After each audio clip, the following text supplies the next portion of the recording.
አጥንት የሚከስከስ ደም የሚፍሰስላት እንቻ ሀገር ጭራ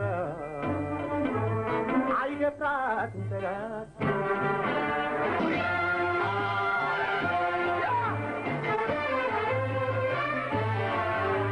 አጥንት የሚከስከስ ደም የሚፍሰስላት እንቻ ሀገር ጭራ አይደፍራትም ጠላት ሰላም ጤና ይስጥልን ክቡራትና ክቡራን የአዲስ ምንጭ ቤተሰቦች እንዴት ውላችኋል? በያላችሁበት የከበረ ሰላምታችን ይድረሳችሁ።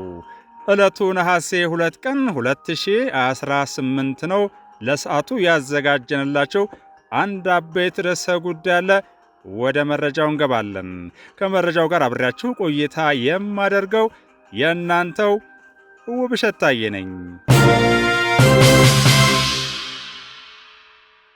በኬንያ የኢትዮጵያ ልዩ ልዑክና ባለሙሉ ስልጣን አምባሳደር የሆኑት ጄኔራል ባጫ ደበሌ ሆርን ሪቪው በተሰኘ ሚዲያ ላይ የኤርትራ አደገኛ ትንኮሳና የኢትዮጵያ ስትራቴጂካዊ ትዕግስት ገደብ በሚል ያስተላለፉት ጠንከር ያለ መልእክት የዓለም አቀፍ ሚዲያዎችን ትኩረት በመሳቡ እየተቀባበሉት ይገኛሉ። በተለይም በአረብኛ የሚዲያ ስርጭት በስፋት ተነባቢ የሆኑት አረብ ኒውስና የመሳሰሉት ከቀጣና ውጥረት ጋር አያይዘው ትንታኔ ሰጥተውበታል። የአዲስ ምንጭ ዝግጅት ክፍልም ይህንኑ አምባሳደር ጄኔራል ባጫ ደበሌ በእንግሊዝኛ ያስተላለፉትን መልእክት ወደ አማርኛ በመመለስ ቀጥሎ ባለው መልኩ አቅርበነዋል።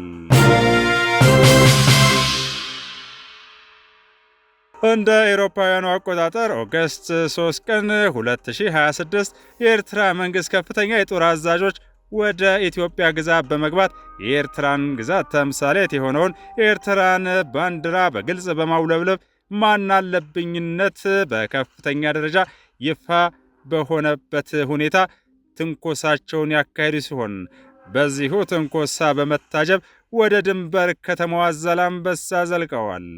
ይህ ሉዓላዊነትን የሚጻረር ድርጊት ከመገናኛ ብዙሃን እይታ ያመለጠም አልነበረም። ይልቁንም ክስተቱ በግልጽ የታየ ሲሆን ቪዲዮዎች በማህበራዊ ሚዲያ መድረኮች በፍጥነት በመሰራጨት ክስተቱን ለሕዝብ እይታ እንዲበቃ አድርገዋል። ይህ ድርጊት የኢትዮጵያን ሉዓላዊነትና የግዛት አንድነት ሉዓላዊነትና በሉዓላዊ መንግስታት መካከል ያለውን ግንኙነት የሚገዙ መሰረታዊ መርሆችን በቀጥታና በአደገኛ ሁኔታ የሚጥስ ተግባር ነው። ይህ ክስተት በአጋጣሚ የተፈጠረ አይደለም። ይልቁንም በህወሓት ጉጅለ ጽንፈኛ ቡድንና በኤርትራ አገዛዝ መካከል ሲደረግ የነበረው የድብቅም ሆነ የግልጽ ቅንጅት ማሳያ ነው። ከዚህ ባለፈም ኦገስት 6 ቀን 2026 የኤርትራ ታንኮችና ከባድ የጦር መሳሪያዎች ወደ ሰሜን ኢትዮጵያ በተለይም ትግራይ ክልል መግባታቸውን የቅርብ ጊዜ ሪፖርቶች ያረጋግጣሉ።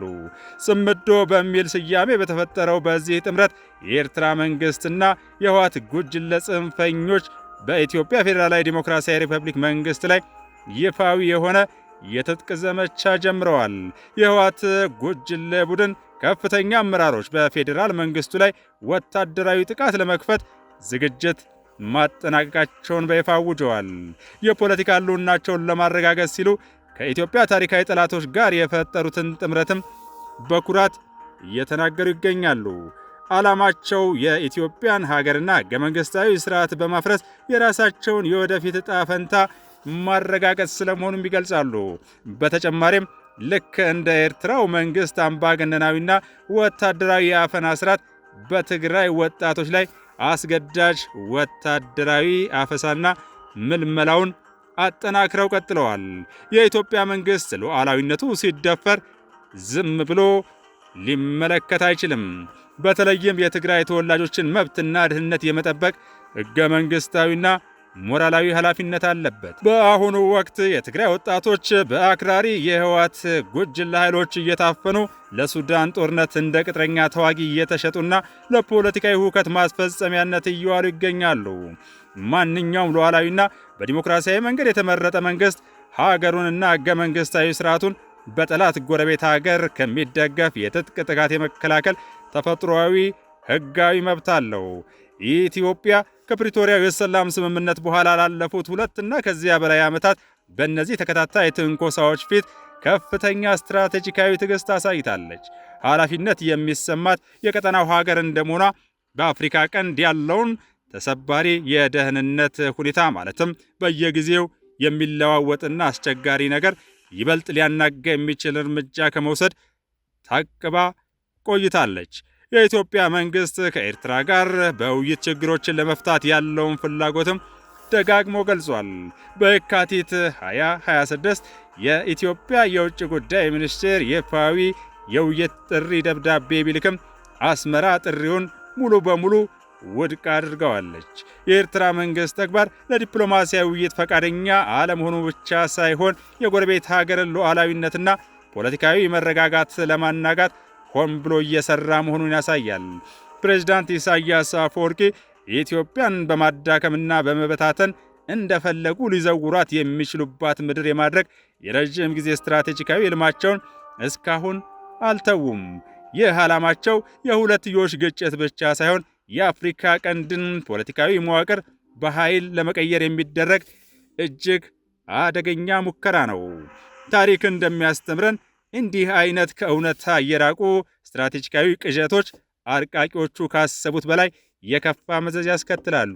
የኤርትራ አገዛዝ በዚህ አደገኛ አካሄዱ ከቀጠለ ኢትዮጵያ ሉዓላዊነቷንና ብሔራዊ ደህንነቷን ለማስጠበቅ ሕጋዊ የሆነውን ራስን የመከላከል መብቷን ለመጠቀም ትገደዳለች። የዚህ እርምጃ መዘዝም በኤርትራ ውስጥ እጅግ የከፋ ያለመረጋጋትን ከመፍጠሩም በላይ የኤርትራን መንግስት እስከ መፈራረስ ማለትም ስቴት ኮላፕስ የሚባለውን ለከፍተኛ የስደተኞች ቀውስ የሚያደርስ ሁኔታ ሊፈጥር ይችላል። ዓለም አቀፉ ማህበረሰብ እንደዚህ አይነት ጥሰቶች ሲከሰቱ ቀጣይነት ያለው እርምጃ የማይወስድ ከሆነ እንቅስቃሴው በቀጠናው ላይ ሊያስከትላቸው የሚችላቸውን አደጋዎች ሊያጤን ይገባል።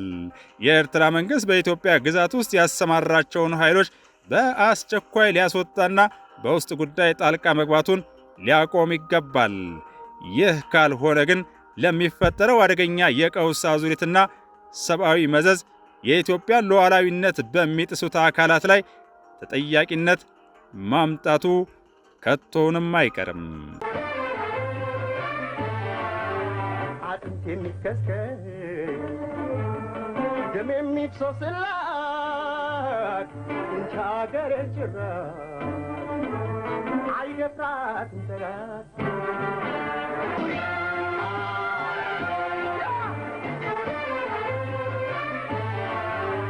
አጥንት የሚከስከስ ደም የሚፍሰስላት ጡንቻ ሀገር ጭራ አይደፍራትም ጠላት